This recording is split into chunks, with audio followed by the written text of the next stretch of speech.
할렐루야! 옆사람 함께 인사 나누셨습니다. 사랑합니다. 축복합니다. 무더위가 이제 기승을 부립니다. 장마가 다 지나고 지금 등대가 찾아왔는데 우리들은 여름 이야기가 있어서 행복한 시간을 보내는 것을 감사합니다. 오늘은 고린도 후서 12장 7절로 10절 말씀을 통해서 역설적인 은혜라는 제목으로 함께 은혜를 나누고자 합니다. 우리 요전 말씀 9절을 다 함께 큰 목소리로 읽어보겠습니다. 시작.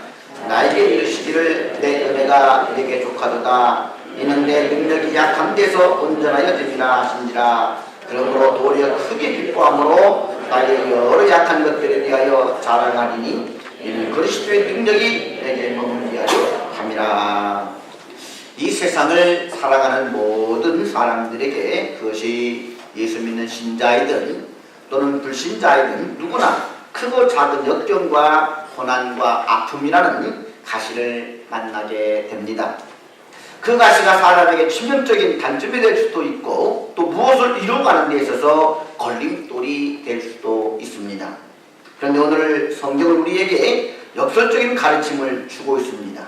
그와 같은 가시들도 바로 은혜로 바꾸어서 하나님을 말씀하고 있다는 사실입니다. 가시가 은혜라니요. 그래서 역설적인 은혜인 것입니다. 오늘 말씀을 통하여 하나님 은혜가 우리 속에 강물처럼 흘러넘칠 수 있기를 주님의 이름으로 축원합니다. 첫째, 가시. 바울에게 있어서 가시는 그 몸에 찌르는 가시 같은 몸의 질환을 의미했습니다. 여러 학자들에 따라 다르게 이야기하고 있지만 지독한 두통이었다. 사실 두통은 별거 아닌 것 같은데 오래도록 원인으로 할 수 없는 두통에 시달리게 되면 너무나 힘든 걸 볼 수가 있습니다. 또 어떤 학자는 간질병이다. 막 거품 물고 쓰러지는 간질병을 말하죠. 또는 전염병인 말라리아다라고도 이야기했고 혹은 심한 눈병, 안질이다 이렇게 말하기도 했습니다. 편지를 쓸 때마다 다른 사람들에게 대피를 시키거나 또 마지막에 자신이 사인으로 큰 글씨로 사인을 한 것을 보게 되면 눈이 나쁘지 않고 눈병이 있었다는 것을 추측해 볼 수가 있습니다. 그런데 또 다른 성경을 감안해 본다고 한다면 이 간질병일 수도 많이 있다는 것입니다.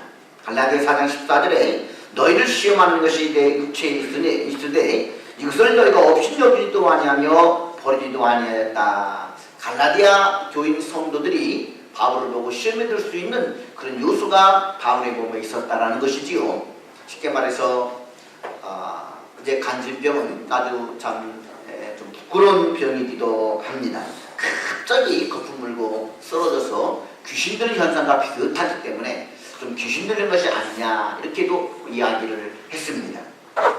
알렉산드라든지 또는 크로메, 나폴레옹 같은 위대한 영웅들도 간질병 환자였다는 보고가 있습니다.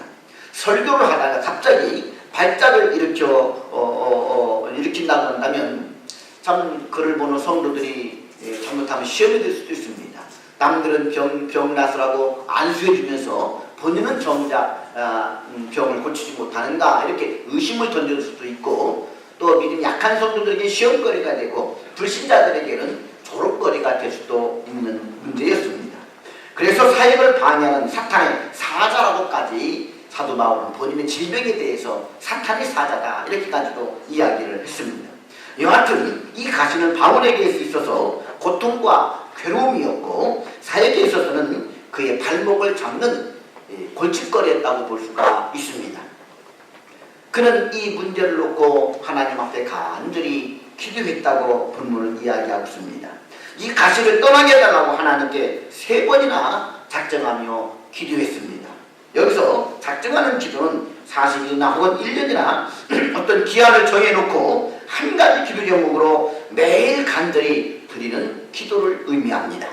얼마나 고통스러웠으면 이러한 기도를 3번이나 그가 했겠습니까? 그러나 그때마다 하나님은 어떻게 응답해 주셨습니까? 시원하게 고쳐주시면 좋았을 것인데 하나님 응답은 그때마다 내 은혜가 내게 족하도다 하시면서 그의 병을 고쳐주지 않았고 그의 간구의 기도를 거절했습니다. 이것을 은혜로운 거절이라고 이야기할 수가 있습니다. 이것을 볼 때 바울은 자기가 받은 은혜가 부족하다라고 생각하고 있었던 모양입니다. 그래서 감사하는 마음 대신 슬퍼하고 불평하며 원망하는 마음이 좀 있었던 것 같습니다. 이러한 그에게 하나님은 이미 그가 받은 은혜, 충족한 은혜, 그가 충분히 하나님 앞에 은혜를 받았음을 일깨워주면서 지금 네가 받은 은혜가 족하도다 이렇게 말씀했고, 그 10년 속에 파우들은 감사가 없는 불평 원망에만 제하고 감사할 수 있도록 그의 마음의 문을 열어주고 있는 걸 볼 수가 있습니다. 바울은 실로 많은 은혜를 받았습니다. 가장 근본적으로 죄사함의 은혜를 받았습니다. 그리고 그는 무엇보다도 천사가 흠모하는 하나님의 종이요 세계 선교의 개척자로서의 직분의 은혜를 받았습니다. 조직교회를 핍박하는데 가장 앞장섰던 죄인 중의 괴수가 바로 바울 사도였습니다. 그는 자신을 죄인 중에 괴수였노라. 내가 하나님을 핍박하고 주님을 핍박하고 주님의 몸된 교회를 핍박하였다라고 그는 고백을 했습니다. 조직교회를 핍박했던 그였지만 그런데 부활하신 예수님은 다메섹 도상으로 찾아가셔서 그를 만나 주셨습니다. 그리고 그의 모두 죄를 용서하여 주셨으며 천사도 흠모하는 하나님의 종으로 그 시대의 당대의 목사요 선교사로 불러주셔서 지금까지 그가 한 모든 사역을 함께해 주셨고 그를 귀하게 사용하여 주셨습니다. 날마다 때보다 피를 모는 능력과 은혜를 공급하여 주셨으며 개척하는 곳마다 가는 곳마다 많은 생명의 열매를 거두도록 했습니다.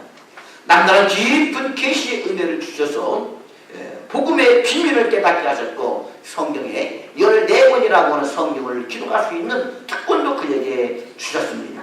뿐만 아닙니다. 환상 중에 3층까지 올라가서 천국을 체험하는 아주 은혜로운 신비적 체험도 그에게 주셨습니다. 참으로 그가 받은 은혜는 한없이 많고 그를 충분히 충족하고도 남음이 있었습니다. 그런데 그 육체의 가시 하나 때문에 그는 괴로워하고 슬퍼하며 감사를 못하고 그것을 제거해 주실 것을 간구했다는 것입니다.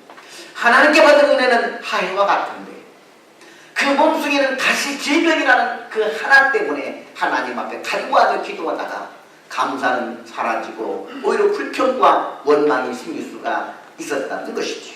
이 하나님은 그에게 하나님의 은혜가 어떠한가를 깨닫게 해주셨고 이미 네가 받은 하나님 은혜가 족하도다 이렇게 말씀하고 있습니다. 우리도 하나님의 도우심과 구원이 절실하게 필요하여 하나님께 간절히 매달려 기도하는 기도 제목이 있을 것입니다. 그런데 그 기도가 쉽게 응답되지 않게 되면 절망하기도 합니다.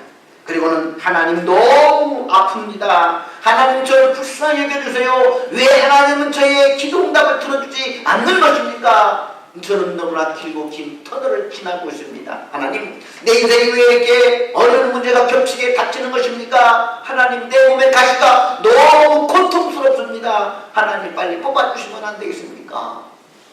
그런데 하나님은 응답이 없습니다. 우리가 이 가시 문제를 놓고 하나님 앞에 기도하는 것은 당연합니다. 다윗 사도도 3번이나 작정하며 기도했다고 하지 않았습니까? 그런데 너무 그 문제에 집착하여 연달아 계속 기도만 계속하다가 보면 어떤 문제가 되느냐, 해결되지 않는 문제를 계속 하나님 앞에 붙들고 기도하다 보게 되면 내 심정이 메마릅니다. 감사가 사라집니다. 하나님 내게 많은 은혜를 주셨건만 그 풍족한 은혜는 사라지게 되고 늘 하나님 앞에 이 가시를 붙들고 기도하다가 보게 되면 오히려 들어주지 않는 하나님 앞에 불평이 생기고 조급심이 생기고 하나님 내 슬픔을 들어주지 않는다라고 원망하는 마음이 조금씩 파고 들어오기 시작합니다. 그러다 보면 그 나중에는 기도가 원망으로 바뀌고 증오함으로 바뀌게 되고 내가 하나님 받은 은혜는 다 사라지고 메마른 심령이 될 수도 있다는 것입니다. 지금 사도 바울도 그 벽에 부딪혀 있는 것입니다. 이때 하나님께서는 내가 네게 줄 은혜가 족하도다. 할렐루야. 우리가 때로 그런 생각이 들 수가 있습니다. 너무 내 문제에 매달려 기도하다 보게 되면 내게 베푸신 주님의 은혜에 대한 감사가 묻혀버리기가 쉽다는 것입니다. 문제만 커 보이고 은혜는 작아집니다. 부족한 것은 커 보이고 내게 있는 것은 작아집니다. 아직 받지 못한 것은 많아 보이고 내가 받은 것은 적어 보인다는 것입니다. 그러면 감사는 사라지고 우울해지고 신앙생활에 재미가 없어집니다. 즐겁지 않고 또 힘이 듭니다. 자꾸 시험이 들고 의욕이 상실되고 들어 눕게 되는 것입니다. 이런 분들에게 하나님은 지금 이 시간 말씀하십니다. 내게 준 은혜를 헤아려 보아라. 내게 준 은혜가 족하도다. 오늘 우리에게 이 음성을 듣는 복 있는 시간 되기를 주님의 이름으로 축원합니다. 나의 하나님, 나의 하나님, 나와 함께 하신 하나님, 주님 뜻대로 살길 원하여 이처럼 간구합니다.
어떤 점에서 육체의 가시가 있는데도 바울에게 임한 하나님의 은혜가 족하다고 하나님이 말씀하고 있는 것입니까? 둘째, 은혜입니다. 첫째로 이 가시를 통해 주신 하나님 은혜, 첫째로 그를 겸손하게 하기 때문입니다. 바울은 누구보다도 능력이 많고 놀라운 계시를 많이 받은 사람으로서 얼마든지 영적인 교만에 빠질 수가 있었습니다. 그랬다면 주님의 종으로서 그의 인생은 끝장이 나고 말았을 것입니다. 신비주의에 빠지든지 또 교만하여져서 한 종파를 만들고 교주가 될 수도 있습니다. 그래서 하나님은 비밀스러운 섭리로 그 육체에 가시를 두어서 그로 교만에 빠지지 않도록 도우신 것입니다. 그가 그의 몸을 쿡쿡 가시가 찌를 때마다 그는 교만해지려는 마음을 무릎을 꿇고 회개했을 것입니다. 가시는 바울의 교만해지는 막기 위해서 하나님께서 그 몸속에 장착해 놓으신 일종의 제어 장치였던 것입니다. 얼마나 섬세하고 깊고 온전하신 하나님의 섭리의 손길이었습니다.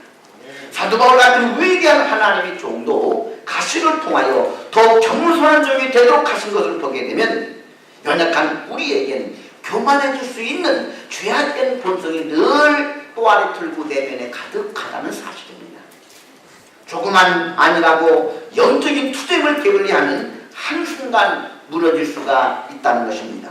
아무리 능력이 많고 큰 일을 많이 해도 잠시 잠깐 영적인 안일에 빠져버리고 게을리다 보게 되면 교만에 빠져서 결국 끝장이 날 수가 있다는 것입니다. 그러면 어떠한 능력, 어떠한 은사보다도 가장 사모해야 될 은사 중에 하나가 바로 겸손인 것을 알 수가 있습니다. 그래서 어거스틴은 그런 얘기 있습니다. 겸손하라. 그리고 또 겸손하라.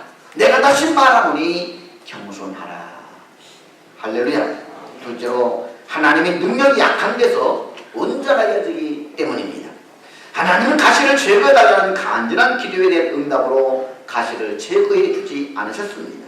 대신에 고통, 그 가시의 가치가 얼마나 큰지 가시를 통해서 하나님의 은혜를 더욱 깨달아 알도록 했다는 것입니다. 그리고 믿음으로 살도록 도우셨습니다. 그것은 내 능력이 약한 데서 온전하여짐이라 이런 고백을 사도 바울에 입에서 하도록 했다는 것입니다. 만약에 바울이 연약하지 않았더라면 하나님의 은혜를 의지하지 않았을 것이고 기도하지 않았을 것입니다. 그러면 하나님께서 역사하지 않았을 것이고 그 능력을 체험할 수가 없었을 것입니다. 그러나 바울이 육체의 가시에 찔려서 철저히 약해졌을 때 그는 빈손 들고 하나님 앞에 무릎을 꿇고 기도할 수밖에 없었습니다. 하나님, 저는 하나님을 의지할 수밖에 없습니다. 하나님, 저는 가시 때문에 몸이 쇠약해질 수밖에 없는 연약한 죄인입니다. 하나님, 제게 끊임없이 위로부터는 은혜와 능력과 긍휼을 입혀 주시옵소서. 그러나 하나님께 의지할 수밖에 없었고 기도할 수밖에 없었습니다. 하나님은 은혜와 도우심을 구할 수밖에 없었습니다. 그때 하나님께서 은혜를 주셨고 그리고 늘 능력으로 역사하여 주셨습니다. 그에게 모든 것이 되어 주셨습니다. 이것이 연약함과 강함의 역설적인 은혜인 것입니다. 내가 약할 때 내가 가장 강하였도다.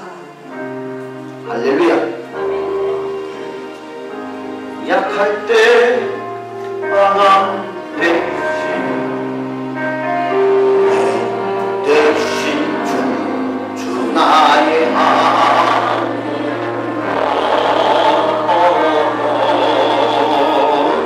주 안에 있는 봄 나는 포기할 수 없네. 주 나의 모든